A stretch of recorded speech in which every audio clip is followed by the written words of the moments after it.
Broadcasting from the business capital of the world, this is the Podcast Business News Network. Welcome back to the show. We are joined by David Fradin from the Spice Catalyst and so much more. Really, he's helped build successful organizations over the years. You've worked with Apple, Hewlett-Packard. You've done so much, with professional development companies. And you're joining us today also as an author. He's a podcaster. He kind of does it all. And now he's here to talk more about his other company, Spice Catalyst. And if you go to the website, spicecatalyst.com, you'll find out more. In the meantime, I want to say welcome back to you and happy holidays. How's everything going today?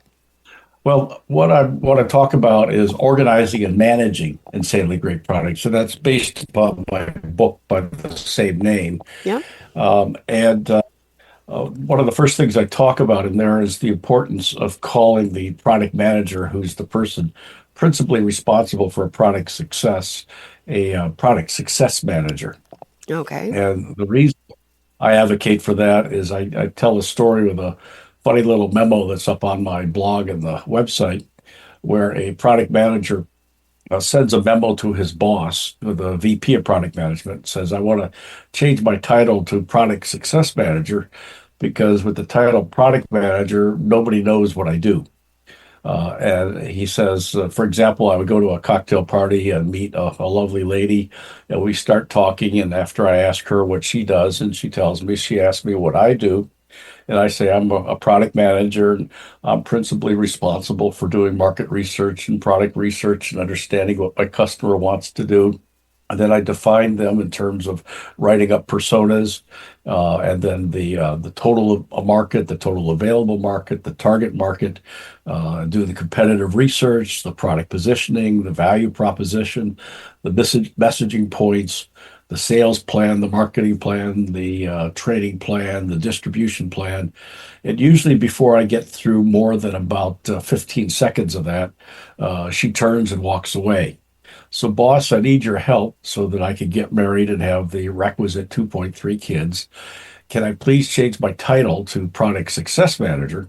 So then when she asks me what I do, I can say I'm a Product Success Manager, and they'll know instantly that I'm responsible for the success of the product. And P.S., if you let me change my title to that, you can become Vice President of Product Success. And P.P.S., if you let me change my title to Product Success Manager, I'll invite you to the wedding.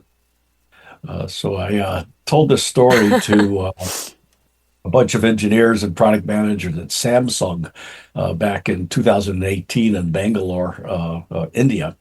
And the VP of product management that met with me afterwards, he says about a half a dozen of his product managers came up to him asking if they could change their title to Product Success Manager. And he said that he told them no because Samsung in Korea would not allow them to change their titles. I said, I'd do it anyway. Let them print off business cards like that. Don't tell people in South Korea that you did that. So it's very important in the success of the product. And the book builds upon the 5 keys to product success, which is in the mnemonic Spice Catalyst, and the mnemonic SPICE. S stands for having a product market strategy. P stands for repeatable processes. I is having the information necessary to make decisions. The C is understanding what it is that your customer wants to do. And the E is having all of the skill sets or competencies within the organization to assure product success. Without those 5 keys, about 35% of all new products worldwide fail in the marketplace because these 5 keys are not followed.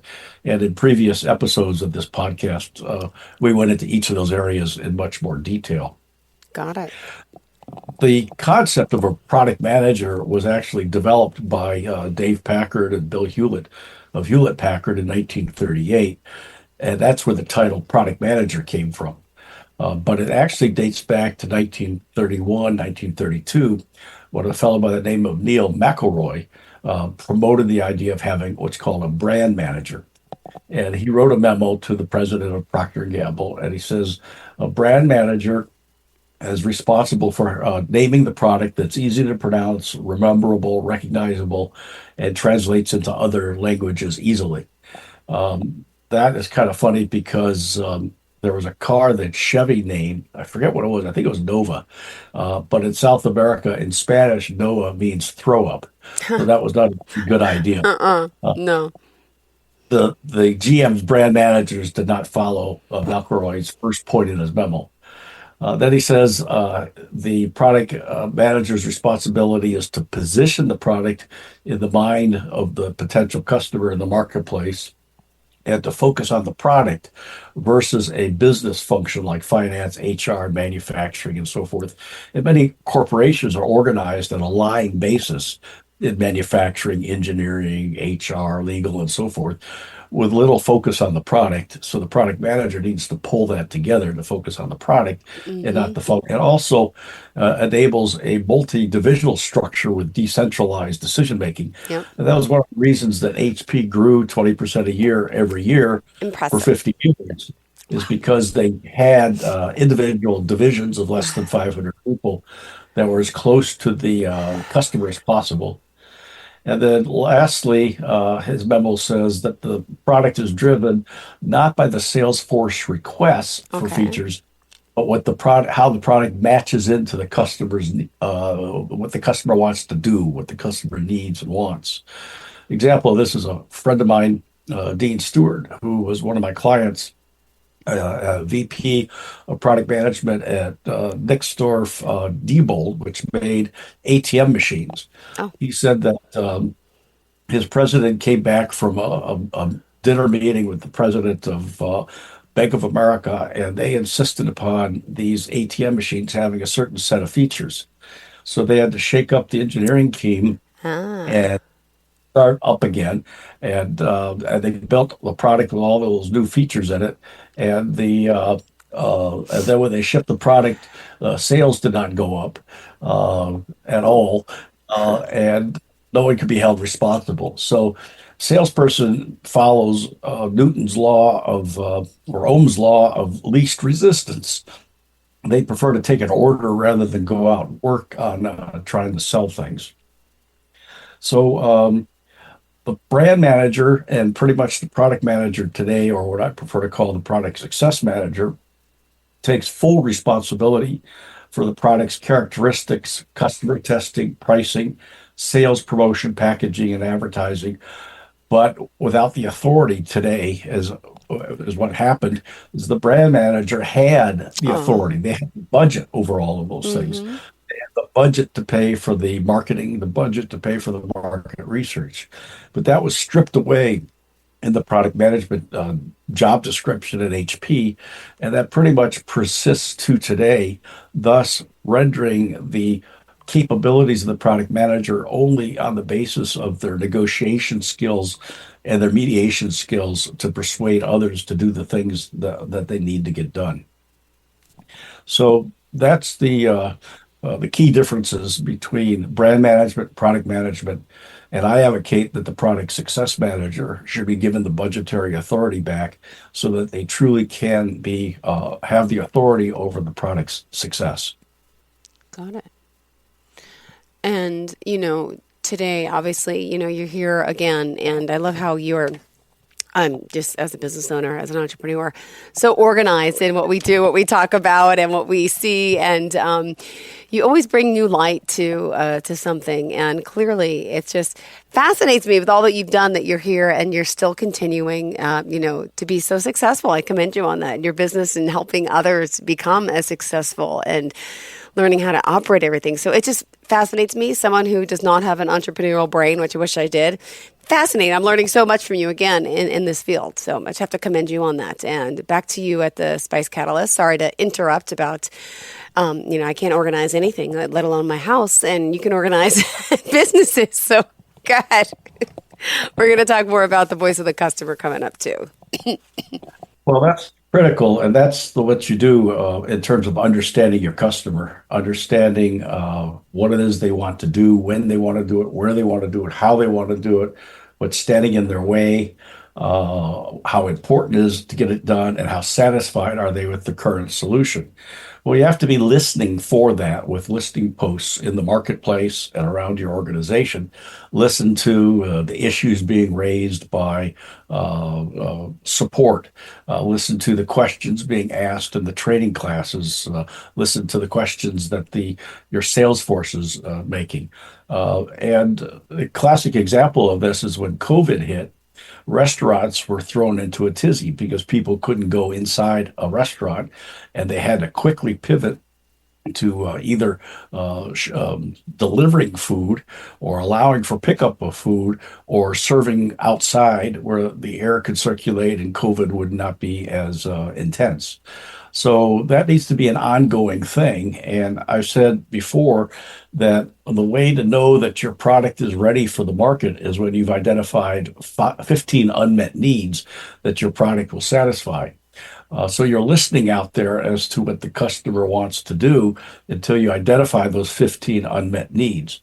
And then when the number of those unmet needs go down and other products or services come into the marketplace to satisfy those unmet needs, that's when you convert to what the Boston Consulting Group calls a cash cow.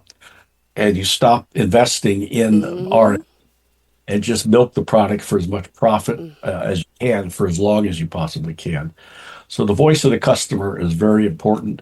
We had at Apple a dealers council that we got together periodically, and we as product managers could go before the dealers council and ask these dealers from around the world that would gather in Cupertino every few months any questions that we want about the market and about our potential product and what kinds of features it should have. Well, that needs to be extended today all the way to the customer. With the advent of the internet, that's a whole lot easier to be done. And what else did you want to add about that before we move on to talent development? That's it. Let's go into talent development. Mm. Uh, and this is another issue I talk about in the book, Organizing and Managing and Selling Great Products, which is focused on managers, product success managers, directors, VPs, and the CXO suite. Is you have to develop your talent. No person is born with many of the 130 key competencies and skill sets for success, which I identify and go into detail in the book. So that has to be developed. And you need to have an array of beginners, intermediate, and advanced experts in each of these skill set areas. For example, product positioning, or how to do market research, or pricing strategy, or distribution strategy. So you should go out first and evaluate what skill sets do all of your employees have, what skill sets do they need to acquire, and then put together a training development plan in order to have them go through those educational courses focused on acquiring those skill sets. An example of that, Cisco, where I teach product management, they give each person a budget of a few $1,000s a year that they can use and spend on any kind of training that they want. But the company should take that even further and do the annual assessment of where they're at and a plan of where they need to go and make sure the courses are available, the mentors are available to upgrade those competencies and those skill sets. And that too would significantly reduce the chances of failure and improve the chances of success. Got it. Thank you. And at this time, I just have to interrupt and remind everyone how we can reach you. Spicecatalyst.com. And you always give out your personal email, I believe, right? If you want to share that or a phone number for us as well. Dave at spicecatalyst.com or 408 892 5025. Great. Well, you mentioned next step in developing this plan and really an assessment altogether, correct? Right. And one of the things that some companies have done is they've set up a product management council. For example, I gave a speech to Pitney Bowes, their product managers that were brought in from throughout the world. And Pitney Bowes is famous for its postage meters and the very large postage meters. And they're beginning to learn that they have a lot of data on what kinds of things are shipped to what kinds of addresses. So they found they could sell that information to fire departments and police departments, which found that data very helpful. So they organized a council of a lead product manager from each of their divisions that would meet on a regular basis to assess where that career field is at and where it ought to be going and what they ought to be doing, and also to share best practices amongst the different divisions. Other companies have set up academies. For example, Apple has Apple University, which is essentially an MBA level school within the company. HP had an internal training department and an academy. So some companies have set up a product management academy as a way of training product managers, as opposed to the traditional way of product success managers getting training on the job. And frankly, it'll take 1 to 3 years of on the job training before they become an expert in how to manage a product. So an academy would be very important. In terms of assessing your people, you should also assess your processes that your company is using for product development. And if you want the questions that you can ask in either of those Yeah. areas, those are both in my book. Next, you need to have mentoring and coaching in between the trainings so that you hook up a senior experienced product manager with a new product manager, and they can talk to the senior one, the experienced one, as they move along for their advice and their direction. And of course, the book. Right? What's the Well, title of the book that we can get? managing insanely great products. Got it. Just Google his name. Everything pops up. And we'll talk more now about the training, mentoring, coaching, and how we got to keep this up as well. Yeah, it should, like I mentioned, the plan should be assessed and repeated each year. And if you just search for my name, David Fradin, on Amazon, this book and my other books will pop up. A key aspect of this is the product success manager's job description. And I have a outline of what that ought to be. And I've separated that from the product marketing manager, which is responsible for the handoff to the marketing department. And the product marketing manager is responsible for such things as the marketing plan, the positioning plan, the targeted marketing plan, the value proposition, the key sales points, the support and service plans, and that type of thing. Lastly, it's important that in addition to these hard skills on all the topics that I mentioned earlier, is that the product success manager has a bunch of soft skills. One, in principle, is good communication skills and have the ability to persuade others to their point of view. Because you have within an organization conflicting priorities. You have the finance department wanting to maximize profits. You got the sales department maybe wanting to maximize sales, gross sales. You have the marketing department maybe wanting to maximize the margins, or the dealers want to maximize their margin, the profit that they make on each sale. So with all these competing priorities, the ability of the product success manager to persuade others is very important. And part of that persuasion is knowing how to negotiate and how to mediate. Negotiate is when you sit in a room and you try to convince the others by getting them to invest their time and their effort into buying into making a decision and enabling them to compromise. Mediation is something that I used to do in the environmental area. So it comes easy to me. And that's when you sit privately as a mediator with each of the parties involved, and you find out what it is that's motivating them. And in fact, each time I started a new job as a product success manager, the first thing I would do is go sit down with the head of engineering, the head of marketing, the head of sales, the head of support service, the head of manufacturing, the head of acquisition and purchasing, the finance department, the HR department. And I would know that when I go into a room with them in the future, what's motivating them, so I could form the solution to the problem that makes everybody happy. And that's essentially what a mediator does, is to try to find the overlap of common areas of interest amongst individuals or groups that have different priorities.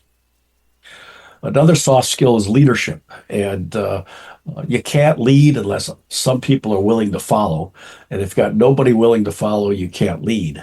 So you have to take care of your people, and you have to demonstrate competency. You have to have display a set of values that people will follow and admire. And with those values, you also have a vision of where you're at and where you want to go with the product in the future. And that becomes a mission statement. And you have to make sure that your values, your vision, and your mission statement maps into the corporation's same values, vision, and mission. Otherwise, you've got a product that doesn't fit. For example, a beverage company that was well known for quenching thirst came out with a salty chip. And people couldn't understand that the brand was quenching thirst. Why would you put out salty chips based on the same brand name? So it did not fit. The vision for the product did not fit in the vision or the brand of the company. And they eventually canceled that the salty chip product line. Next on the list of soft skills is the ability to execute, to get things done. A lot of people are just all talk and no action. The product success manager has to actually accomplish things and get it done. They also have to be a keen observer of interpersonal and organizational behavior. I was lucky at University of Michigan when I was working on my interdisciplinary engineering degree. I was able to take a course on interpersonal and organizational behavior. And with that in my background, I could easily identify what is motivating people, how they're interacting with others, and how those are rolled up in the organization's behavior, how the sales department is interacting with the support and service department, and so forth. The second to last one is strategy and planning. Okay. I'll put a strategy is a plan is a strategy, to be able to write this down and then persuade others that this plan and the strategy is the right way to go. And then there's innovation. And innovation is a buzzword these days, particularly in startups and entrepreneurs. It really is nothing more than doing something faster, better, higher quality, or with style. For example, the Apple Watch does the same thing that watches have done for decades, if not centuries. They tell you what time it is. Well, they also made it very stylish. And that was as a result of the people were buying Apple Watches for $10,000 a piece because of the style. They wanted to be seen with the Apple Watch. You notice when you go into a room or a restaurant or a bar, people usually take their iPhone out and they lay it on the table to say, look, I've got an iPhone. People that have an Android usually hide it in their pocket because people don't, I'm just kidding. They don't want them to know that they have an Android phone and not an iPhone. So innovation and the ability to innovate using design thinking is another key soft skill that the product success manager needs to have. Lastly, in the overall product planning area, that's to plan not only where your product is now, but what the future follow-on products are going to be, both at a more expensive price point, at the current price point, and perhaps at a lower price point, so that you can convert one product into a product line, which will have a sustainable level source of revenues over a longer period of time than just the life cycle of one product. And that's it. That's it. I'm so sorry. I'm sick and I can't stop coughing. So I apologize if I've coughed quite a few times. I keep trying to mute it, but I can't hold it sometimes. So thank you, David. I know we're going to talk more about product success, of course, next week. In the meantime, if we are looking to get in touch with you to find your books and to find out more information about marketing and training and product management, how do we do so? Oh, and then I lose you. Your audio. Hello, hello. I'll tell them. SpiceCatalyst.com. Are you there? David, SpiceCatalyst.com. I don't know if we're both frozen right now, but there you go. I hear you. Well, we ended at the perfect time. David, SpiceCatalyst.com. Got me? Perfect. Thank you so much. Have a fantastic day. Great holiday, but I'll see you next week before. Thanks so much.